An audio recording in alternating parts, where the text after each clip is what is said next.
When cruising down the aisles of your local grocery store, what do you see? Food, right? In the United States, what we see is food, but primarily processed food.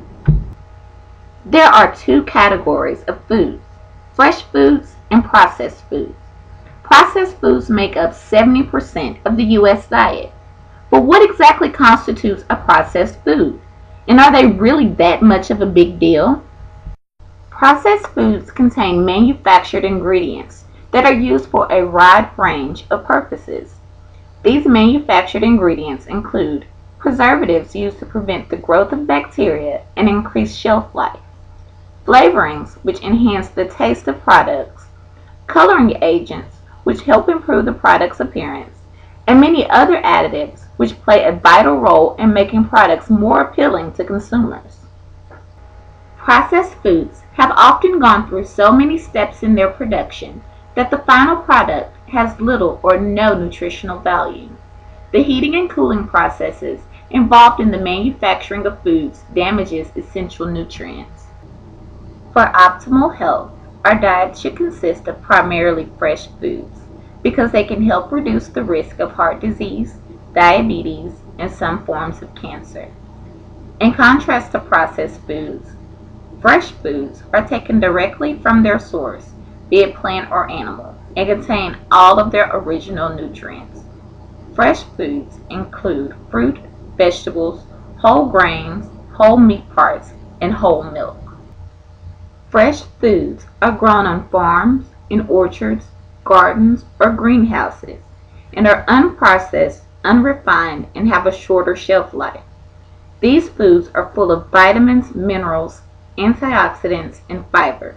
Eating a variety of fresh foods will provide you with all the vitamins and minerals your body needs. Several recipes of fresh food can be cooked at home using meat, poultry, fruits, seafood, egg, and vegetables.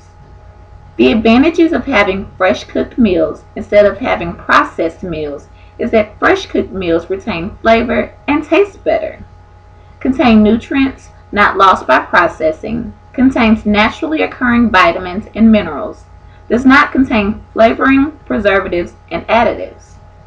Fresh foods are cheaper and more nutritious and also give an incentive for the family to be together while preparing meals.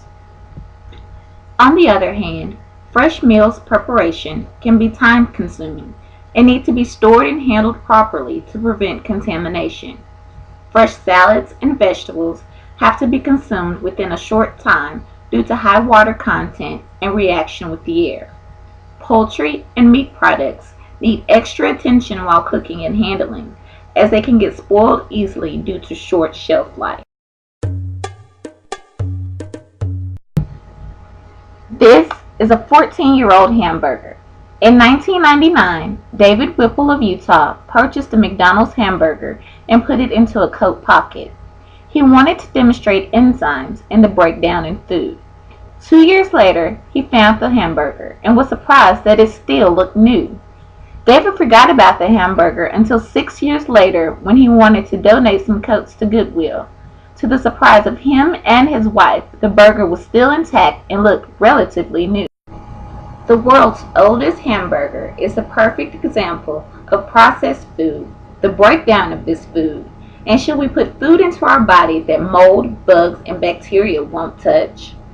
The problem with foods that are processed is that vitamins and nutrients are taken out and the calorie content is increased on an average of 10%. What you end up with is a product that is severely reduced in nutritional value and actually increases the amount of insulin that the body produces in order to break it down.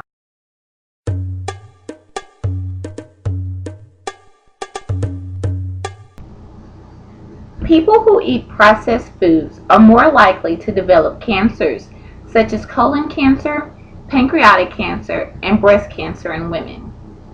Processed foods lead to many chronic diseases and health conditions that are currently plaguing the nation. Several cancers, heart, and related diseases are caused by consumption of unnecessary ingredients in processed foods.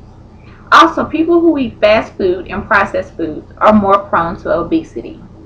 We are spending millions of taxpayer dollars to cover the treatment of the diseases related to the side effects of processed foods.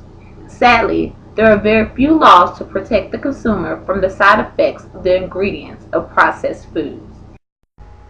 So we need to think, what is best for us? Spending 30 minutes extra in a day to cook our meals with fresh foods, or spending a lifetime with an unhealthy body? Although healthy living is vital for good health, there are often barriers that make this task challenging. For decades, low-income urban and rural communities have faced limited opportunities to purchase healthy food. There are many options for improving healthy food access. Farmers markets provide a public space that supports social interaction and can help support small-scale farmers while providing fresh, high-quality food to residents. Mobile markets and community-supported agriculture (CSA) enterprises are umbrella terms that help describe two different models for how retailers and vendors can sell their goods through alternative measures. Community gardens and food hubs are also alternative providers for healthy food options. The aim of public health officials should be to improve the health of residents, provide a range of economic and social benefits, and ensure that all residents live in communities of choice and opportunity.